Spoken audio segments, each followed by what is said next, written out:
Head, neck, or spinal injuries are often caused by high-risk or high-impact activities, such as entering head first into shallow water, colliding with another swimmer, entering the water from a height, or striking the water with great impact. Always consider the mechanism of injury when deciding how to respond. Even if you believe a head, neck, or spinal injury may be present, we must also consider the presence of other life-threatening conditions. For example, is the victim breathing? Are they bleeding severely? Does the victim have a pulse? Your priority is to care for any life-threatening conditions.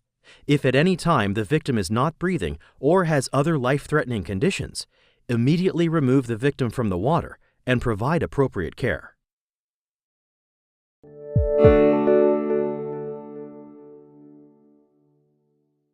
The head splint technique is used to perform manual inline stabilization for victims with a possible head, neck, or spinal injury in the water. The objective of the head splint technique is to minimize movement of the victim's head, neck, and spine. The head splint technique varies slightly based on the victim's location and position in the water, and can be used when the victim is in shallow or deep water and at, near, or below the surface.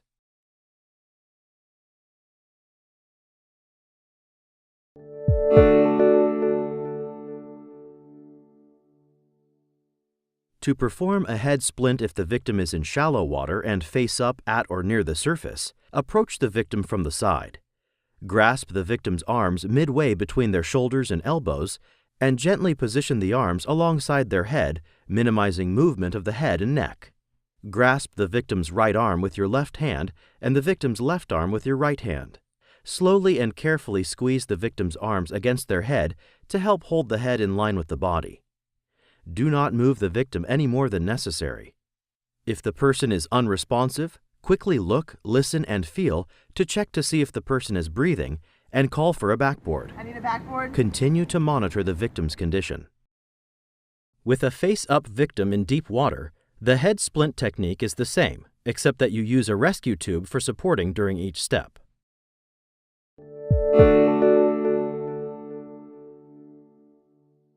For a victim who is face down at the water's surface, the head splint technique is slightly different. Whether in shallow or deep water, approach a face-down victim from the side. In deep water, use the rescue tube for additional support. Carefully grasp the victim's arms midway between their shoulders and elbows. Your right hand grasps the victim's right arm, and your left hand grasps the victim's left arm. Gently position the victim's arms alongside their head, minimizing movement of the head or neck. Squeeze the victim's arms firmly against their head to create inline stabilization. Glide the victim forward to raise the victim's legs and provide support during the turn. Turn the victim face up by pushing the victim's arm that is closest to you under the water and away from you, while pulling their other arm toward you across the surface. Continue to provide inline stabilization throughout the turn by squeezing the victim's arms tightly against their head. Position the victim with their head close to the crook of your arm and quickly look, listen, and feel to check for breathing if the person is unresponsive. Before placing the victim onto the backboard, switch to an overarm head splint position. When switching to an overarm head splint position, apply firm pressure with your outside arm to pull the victim toward your chest. Using the hand that is closest to your chest, reach over the victim and grab the victim's outside arm. Finally, release the hand that is under the victim and move it to the victim's arm that is against your chest and continue to apply pressure. Continue to monitor the victim's condition as you wait for help to arrive.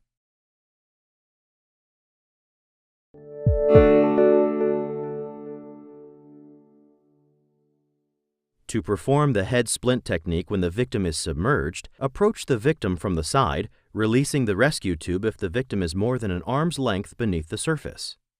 Grasping the victim's arms between their shoulders and elbows, gently position the victim's arms alongside their head and squeeze firmly to help hold the victim's head in line with their body. Begin to bring the victim to the surface at an angle while squeezing the victim's arms firmly against the head to maintain inline stabilization as you move toward the surface. Prior to breaking the surface of the water, rotate the victim to a face-up position by gently pushing the victim's arm that is closest to you down and away from you while pulling their other arm across the surface toward you. At the surface, position the victim's head close to the crook of your arm with the head in line with the body. Another lifeguard can place the rescue tube under your armpits for support. Quickly look, listen, and feel to check for breathing if the victim is unresponsive.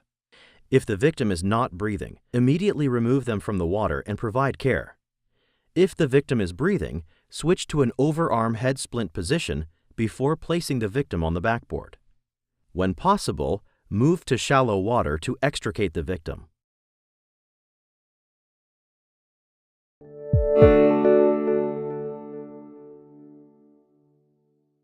To perform a head splint in extremely shallow water when the victim is face up, position yourself above and behind the victim's head. Bring the victim's arms alongside their head to provide in-line stabilization. Quickly look, listen, and feel to check for breathing from your position above and behind the victim's head if they are unresponsive. Continue to monitor the victim's condition as you wait for help.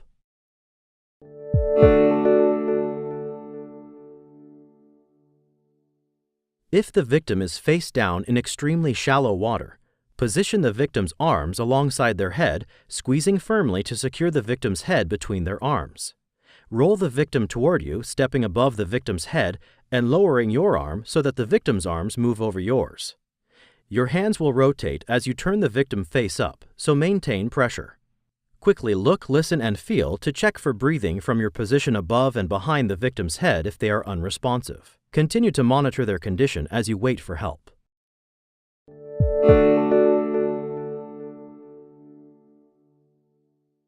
In certain circumstances, you may need to provide inline stabilization using the head and chin support technique. You can use the head and chin support technique if a victim has one arm or you discover little flexibility in the shoulders. You can provide head and chin support for a victim who is face up or face down. To perform this skill on a face-down victim, place one forearm along the victim's chest and the other forearm along the victim's spine. Squeeze your forearms together, clamping the victim's torso between them. Place one hand on the victim's lower jaw and the other on the back of the victim's head near the base of the skull. Do not place pressure on the victim's neck or touch the front or back of the victim's neck. Move the victim forward to raise their legs toward the surface and then submerge and roll under the victim.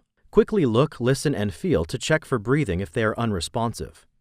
Do not use this skill in water less than 3 feet deep with a face-down victim, because you could injure yourself or the victim when you submerge and roll under them.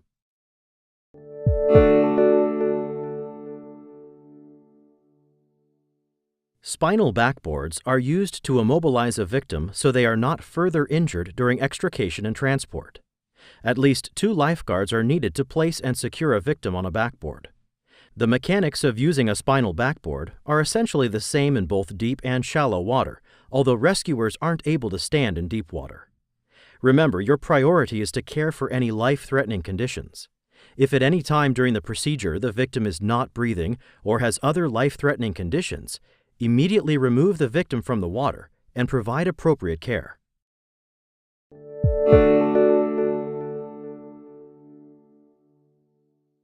To place and secure a victim who is breathing on a backboard in shallow water, the rescuing lifeguard provides in-line stabilization using the head splint technique and walks the victim toward the side of the pool while the assisting responder brings the backboard to the edge of the water.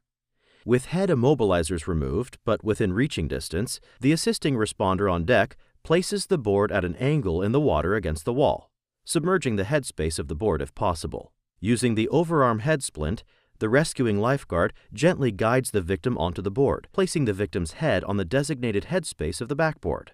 The assisting responder takes over inline stabilization by grasping the victim's arms between their shoulders and elbow, making sure that the board is secure on the pool edge.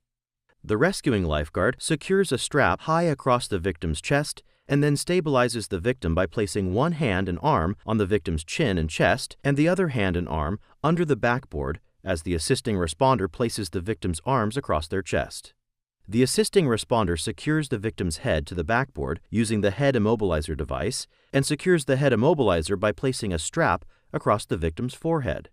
When the victim is secured, the rescuing lifeguard moves to the foot of the board while the assisting responder holds the backboard at the head of the board from the pool deck. The assisting responder signals and lifts the head of the backboard to the pool deck if necessary. The rescuing lifeguard pushes the backboard as the assisting lifeguard pulls. The assisting responder steps backward, then carefully lowers the backboard to the ground. Lifeguards assess the victim's condition and provide appropriate care.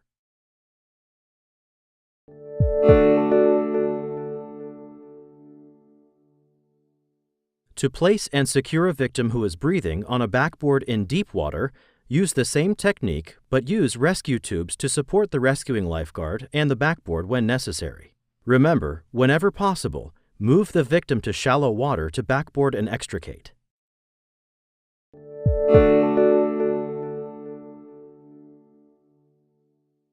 Some facilities may feature pools with high edges or a large gap between the surface of the water and the pool deck.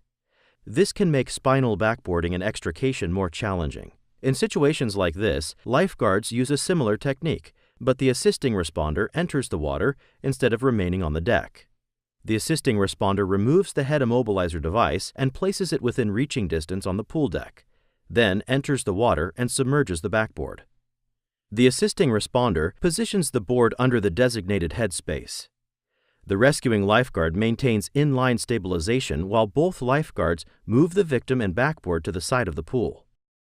Once at the side of the pool, the assisting responder positions a rescue tube under the head of the backboard for support, then takes over inline stabilization by placing both hands on the victim's arms and applying pressure. The rescuing lifeguard secures a strap high across the victim's chest and then stabilizes the victim by placing one hand and arm on the victim's chin and chest and the other hand and arm under the backboard. The assisting responder then lowers the victim's arms, then secures the victim's head to the backboard using the head immobilizer device and strap across the victim's forehead. After placing the head immobilizer and forehead strap, the assisting responder holds the backboard at the head while the rescuing lifeguard exits the water. The assisting responder passes the backboard to the rescuing lifeguard who is now on the pool deck, then moves to the foot of the board. The rescuing lifeguard signals and lifts the head of the backboard to the pool deck. 1, 2, 3. Once the head of the backboard is on the deck, the rescuing lifeguard signals again, 1, 2, 3. And the assisting responder pushes the backboard as the rescuing lifeguard pulls. The rescuing lifeguard steps backward, then carefully lowers the backboard to the ground. Lifeguards assess the victim's condition and provide appropriate care.